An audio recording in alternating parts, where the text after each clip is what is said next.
시청자 여러분 안녕하십니까? 이데일리엔 개장 전에 살펴보는 주요 경제 뉴스입니다. 첫 소식입니다. 지난달 수출 물가가 한 달 전보다 1.2% 올랐습니다. 오늘 한국은행 발표에 따르면 지난달 수출 물가 지수는 97.9로 한 달 전보다 1.2% 올랐고 1년 전과 비교해서는 1.8% 내려갔습니다. 월 평균 원달러 환율이 1월보다 2.5% 상승한 영향입니다. 특히 컴퓨터, 전자 및 광학기기가 3.5%, 운송장비가 2% 오르면서 전체 수출 물가를 끌어올렸습니다.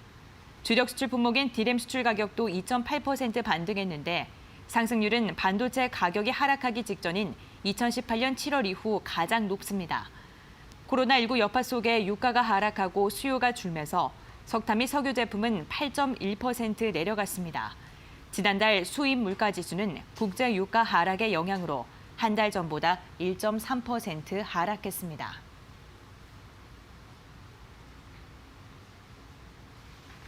코로나19 확산으로 직격탄을 맞은 소상공인 업계가 정부 차원의 대책 마련을 촉구했습니다. 소상공인 연합회는 어제 기자회견을 열고 코로나19로 피해를 본 소상공인에 대한 직접 지원이 필요하다고 호소했습니다. 연합회는 대구 경북 지역에 긴급 구호 생계비를 3개월 동안 지급하고 부가세 인하 등 세제 감면 혜택도 줘야 한다고 주장했습니다. 또 기존 대출이 있거나 신용 등급이 낮다는 이유로 자금 지원을 받지 못하는 경우가 많다며 소상공인을 위한 별도 대출 절차가 필요하다고 강조했습니다. 이와 함께 임대료 인하 운동이 더욱 체계화할 수 있도록 지역 소상공인 연합회와 건물주, 지자체가 함께하는 상설 협의체를 마련해 달라고 요구했습니다. 코로나19 확산으로 어려움을 겪는 소상공인을 돕기 위해 임대료를 감면해주는 기업 사례가 종종 들리고 있는데요. 정부가 이러한 착한 기업들에게는 스마트 서비스를 지원해줄 예정입니다.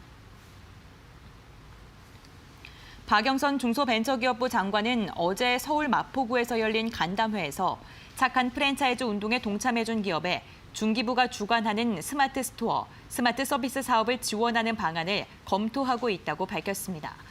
착한 프랜차이즈 운동은 코로나19 확산으로 어려움을 겪는 소상공인을 돕기 위해 프랜차이즈 본사가 임대료를 감면하고 가맹점에 현금 등을 지원하는 운동입니다. 착한 프랜차이즈는 66개, 지원을 받는 가맹점도 7만 개에 이릅니다. 간담회에는 역전 FNC, 엔하우스 등 5개 프랜차이즈 대표들이 참석했는데 가맹점주들이 정부 지원 정책을 활용할 수 있도록 홍보를 강화해주고 코로나19로 어려움을 겪는 본부에 대한 지원도 검토해달라고 요청했습니다. 셀트리온이 코로나19 치료제와 신속 진단키트 개발을 위해 200억 원을 투자합니다. 서정진 셀트리온 그룹 회장은 어제 온라인으로 진행된 기자 간담회에서 코로나19 치료용 항체를 확보해 최단 시간에 임상에 진입할 수 있도록 최선을 다하겠다며 가급적 6개월 뒤에 환자에게 투여하는 임상시험을 개시할 수 있도록 하겠다고 말했습니다. 셀트리온은 현재 서울대학교 의과대학으로부터 코로나19에서 완치한 환자의 혈액을 받아 치료제 개발에 착수했습니다. 서 회장은 통상 18개월 걸리는 초기 단계를 6개월로 줄이겠다며 사업성이나 경제성을 따지지 않고 신속성에 방점을 두고 진행할 것이라고 말했습니다. 치료제 개발 과정에서 확보한 황체를 통해 신속 진단 키트도 개발할 방침입니다. 키트는 3개월 이내에 상품화하는 게 목표입니다. 코로나19 확산으로 항공편이 감소하면서 어제 김포국제공항에서 국제선 항공기가 한 대도 운항하지 않은 것으로 확인됐습니다. 기존의 김포공항 국제선 노선은 총 5개지만 코로나19의 영향으로 중국 동방항공의 상하이행, 중국 남방항공의 베이지행 등 2개만 운영하고 있습니다. 어제는 동방항공의 상하이행 비행기가 예정돼 있지 않아 결과적으로 김포공항에서는 국제선 비행기가 한 대도 뜨거나 내리지 않았습니다. 대한항공, 아시아나항공 등 우리나라 국적항공사들은 김포공항발 국제선 노선 운항을 중단한 상태입니다. 김포공항에서 국제선 이착륙 항공수가 아예 없었던 것은 지난 2003년 이후 17년 동안 한 차례도 없었습니다. 오늘부터 주택 구매 시 자금 조달 계획서 제출 대상이 투기 과열지구 3억 원 이상에서 전국으로 확대되면서 실거래 조사 대상 지역도 전국으로 넓혀집니다.